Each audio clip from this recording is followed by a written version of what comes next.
Welcome back नाज़रीन। सिंध में तूफ़ानी बरसातुनि ऐं बूड़ खां पोइ आयल तबाहकारियुनि बाबति गुफ़्तगू जो सिलसिलो जारी आहे।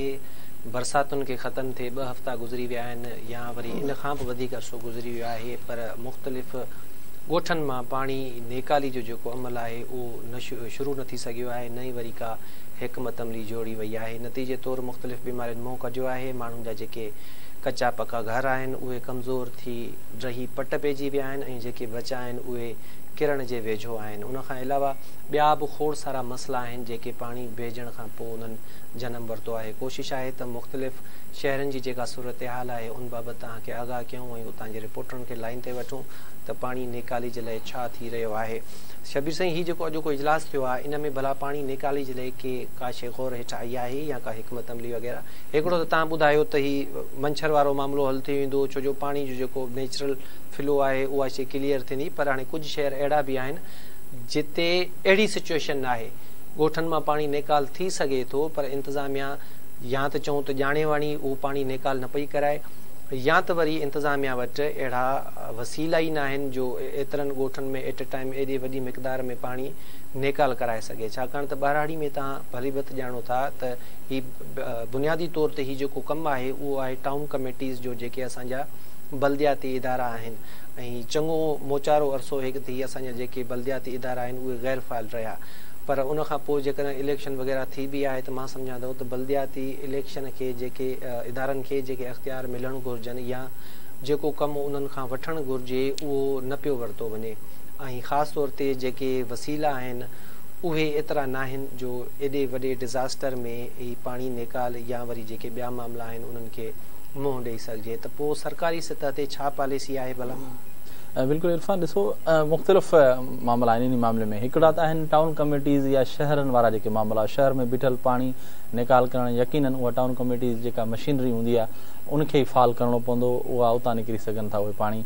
ॿियो जेको मामिलो आहे केतिरनि ई ज़िलनि में, ख़ासि तौर ते ख़ैरपुरा या जेके सखर वारा आहिनि, घोटकी वारा जेके ज़िला आहिनि, उते जेके स्कार्प जूं मशीनूं आहिनि, ख़ासि तौर ते ट्यूबवेल उन्हनि जो वॾो इशू आहे।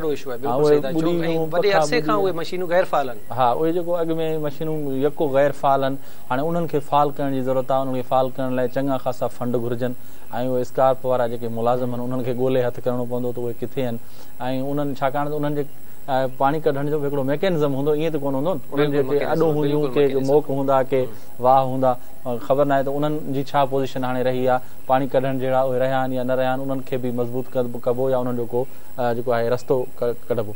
ॿियो जेको रस्तो आहे या ॿियो जेको टियों मसइलो आहे उहो आहे असांजा वाह, असांजा ढोरा जितां पाणी गुज़रे थो, या वरी असांजा जेके ज़मीनदारी बंदि हुजनि उन्हनि खे कट ॾियण जो जेको आहे वॾे में वॾो जेको इशू ईंदो असां वटि उहो ईंदो, छाकाणि त उहे जेके माण्हू आहिनि उहे तमामु वॾा बासर आहिनि, उन्हनि खे केतिरी पुठ भराई बि हूंदी आहे ऐं कोई केतिरनि ई हंधनि ते जेको आहे असां ॾिठो आहे त उन्हनि ते जहिड़ा थी पवनि था, उन्हनि वाहन खे जहिड़ा थिया बि आहिनि। हाणे इहो हूंदो असुलु इम्तिहान सिंध सरकार जो, उन्हनि बंदनि खे कट ॾियारे ऐं उतां पाणी खे निकाल करणु, छाकाणि त हिन अहिड़ी सिचुएशन में बि उन्हनि बासर माण्हुनि पंहिंजनि ॿिन्हिनि मां पाणी निकाल कराए ग़रीब आबादियुनि न हो ॻोठनि न पाणी उमाणे छॾियो। समूरी सूरत हाल में हिकिड़ी शइ इहा बि आम आहे ऐं नोट कई वई आहे, मुख़्तलिफ़ जेके मीडिया जा प्लेटफॉर्म्स आहिनि सोशल मीडिया समेत उन ते इहा शइ जेको आहे सो रिपोर्ट पई थी थिए त बेसिकली ही जेको अहिड़ी सूरत हाल में घटि मां घटि जेके कट लॻाया वञनि था पाणी नेकाली जे लाइ, उहे पाणी माहिर जी सिफ़ारिश ते लॻाया वञनि था, पर असां वटि अलमियो इहो आहे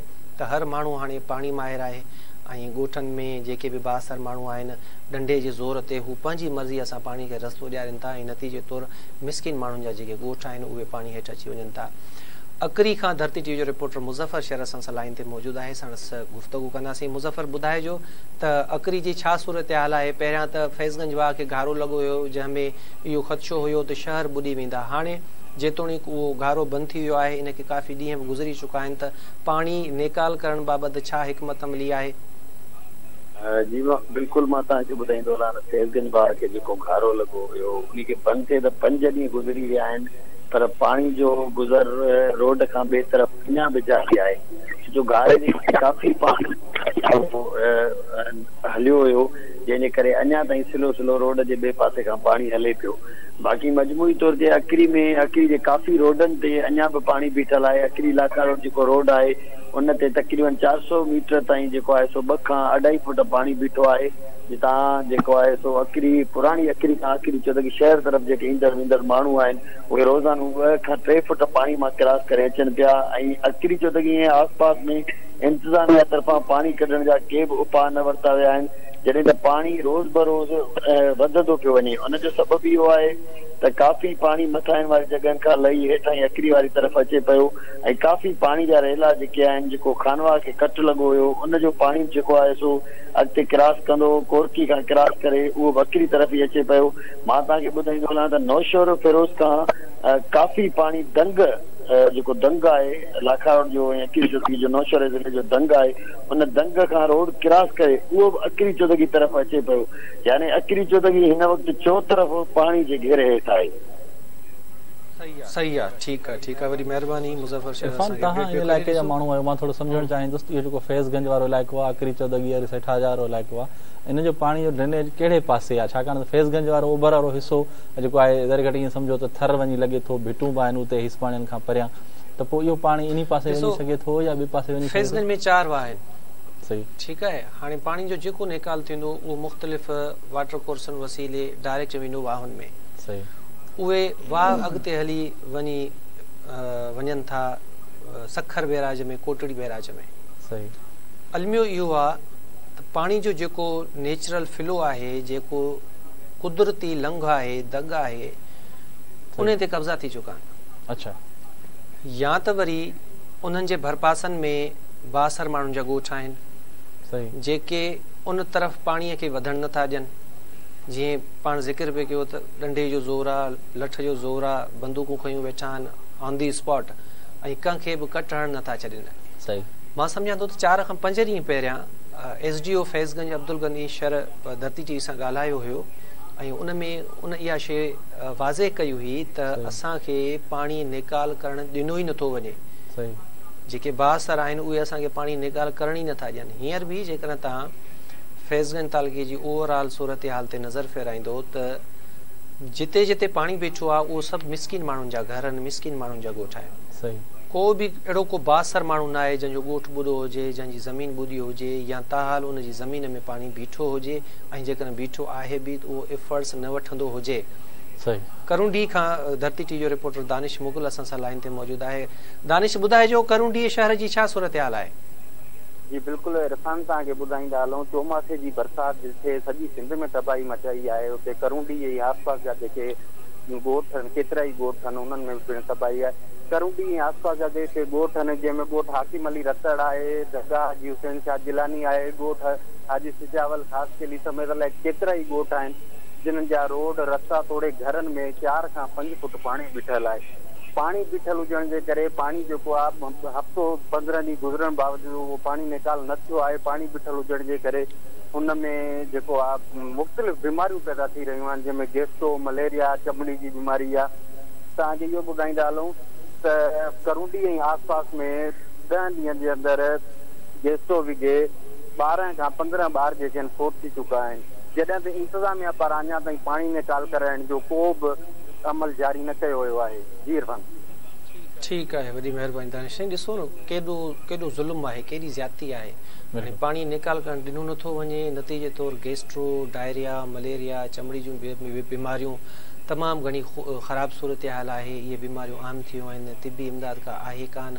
ख़ासि तौर ते फैज़गंज जा जेके भिटुनि वारा इलाइक़ा आहिनि, जिते ज़मीनी राब्ता हिन वक़्तु कचियल आहिनि, हूअं बि आम माण्हूअ खे हूअं त उते हूअं बि काई सहूलियत कान्हे का। जेके ॾूरा इलाइक़ा आहिनि, जेके भिटुनि वारा इलाइक़ा आहिनि, वारी वारा इलाइक़ा आहिनि, उन्हनि माण्हुनि खे हेडक्वाटर पकाचांग, करूंडी या वरी अकरी ॾे रुख करणो पवंदो आहे, जिते बि बेसिक हेल्थ यूनिट सेंटर्स आहिनि। तालुका अस्पताल अञा बि फैज़गंज खे नाहे। हालांकि फैज़गंज हाणे सब डिवीज़न आहे, पर उन बावजूदि उन वटि इहा सहूलियत कान्हे का। ऐं जेकॾहिं मरीज़ अचनि बि था त जेका अस्पताल आहे उते हिकिड़ी मखसूस कैपेसिटी आहे, छाकाणि त उहो बेसिक हेल्थ यूनिट सेंटर आहे, जंहिं उन हिसाब सां उहो माण्हुनि खे ट्रीट कयो वञे थो। हाणे पाणी निकिरे नथो, पाणी जे नतीजे में इहे बीमारियूं आम थी वियूं आहिनि। वाहुर का आहे कान, रिलीफ नाले बि का शइ कान्हे का। जीअं तव्हां पाण हाल अहवाल पे ॾिना त मुतासिरनि जो जेको अंग आहे उहो तमामु घणो आहे। ऐं रोज़ाने जी बुनियाद ते हाणे ॾिसूं था असीं मलेरिया में, डेंगी में, ऐं डायरिया में, ऐं गैस्ट्रो में माण्हू मरनि पिया।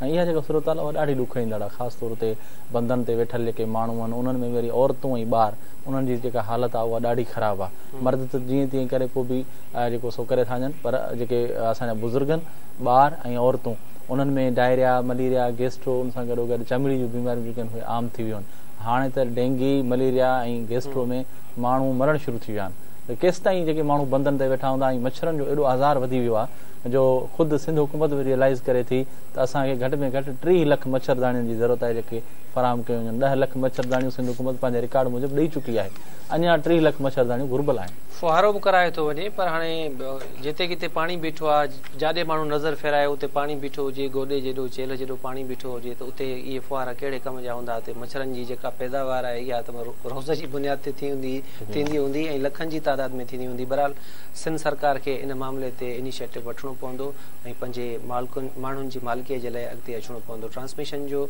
अॼोको वक़्तु पंहिंजी पुॼाणी ते थो पहुचे। इनशाअल्लाह सुभाणे साॻे वक़्तु हाज़िर थींदासीं, तेसीं ताईं इजाज़त ॾींदा। अल्लाह हाफ़िज़।